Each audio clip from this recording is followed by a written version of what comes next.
اکثر و بیشتر خواتین جب رابطہ کرتی ہیں تو ان کا یہ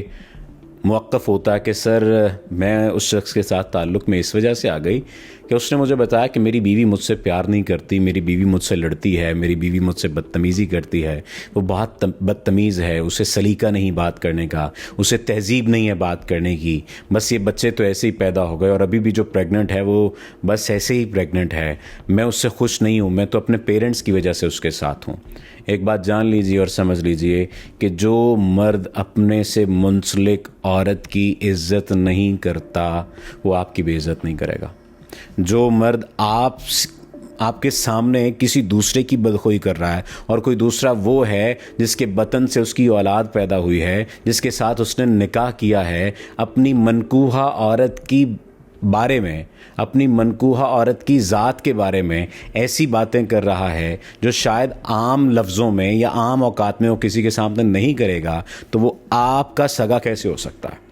جس کے بطن سے اس کے بچے پیدا ہوئے ہیں وہ آپ کا سگا کیسے ہو سکتا ہے؟ ٹھیک ہے جتنی مرضی خامیاں ہوں، ٹھیک ہے جتنی مرضی وہ بدتمیزی کرتی ہو، لیکن کیا اس کی بدتمیزی کو بنیاد بنا کر وہ کسی نئی عورت کو تعلق میں لانے کی بنیاد بنا سکتا ہے؟ اگر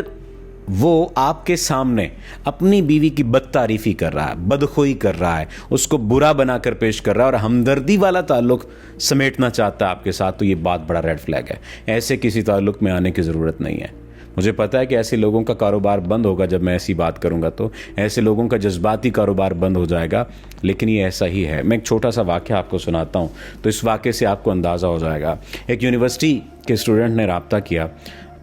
وہ فائنل ایئر میں پڑھائی کر رہی تھیں۔ انہوں نے کہا کہ سر میرا تعلق بن گیا سوشل میڈیا کے ذریعے۔ پہلے تو اس نے بتایا کہ میری شادی نہیں ہے، میں کنوارا ہوں، لیکن بعد میں جب ملاقات ہوئی تو میں نے کہا کہ آپ کی اتنی عمر ہو چکی ہے، 40 سال کے آپ ہو چکے ہیں، تو آپ نے ابھی تک شادی نہیں کی؟ تو اس نے کہا کہ نہیں، میں شادی شدہ ہوں، میں مل کے آپ کو سچ بتانا چاہتا تھا، تو اس لیے میں نے کہا کہ آپ کو مل کے سچ بتاؤں گا کہ پہلے آپ کا میں اعتماد حاصل کر لوں۔ تو طریقہ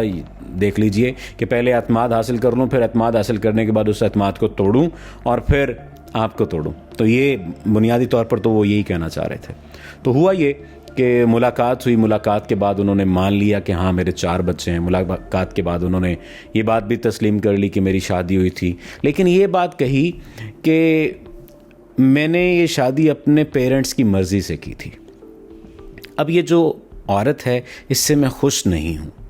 بس یہ بچہ پیدا ہو جائے اس کے بعد میں اسے چھوڑ دوں گا۔ میں تمہارے ساتھ محبت کرتا ہوں اور تم سے مجھے جیسی محبت ہے کسی اور سے محبت نہیں ہے۔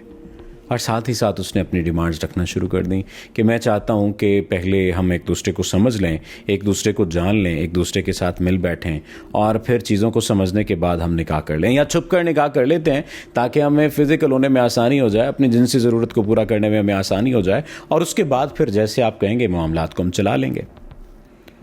اس خاتون نے مجھ سے رابطہ کیا اور کہا کہ سر میں کنفیوز ہوں، مجھے کسی حد تک تو سمجھ آ رہی ہے، لیکن پھر بھی میں چاہتی تھی کہ آپ سے رابطہ کر کے پوچھ لیا جائے، آپ سے جان لیا جائے کہ آپ کی اس پر رائے کیا ہے۔ میں نے انہیں صرف ایک بات کہی اور اس کے بعد کہا کہ آپ خود سوچ لیجئے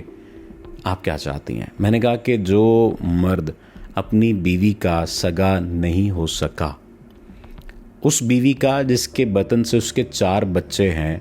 اور اس کے بارے میں اس کی پیٹھ پیچھے برائی کر کے آپ سے ہمدردی سمیٹ کر تعلق بنا رہا ہے، آپ کو لگتا ہے کہ وہ آپ کا سگا ہو سکے گا؟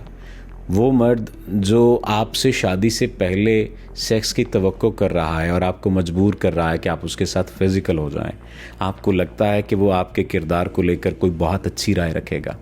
اگر آپ کو لگتا ہے تو آپ پھر دیکھ لیجئے،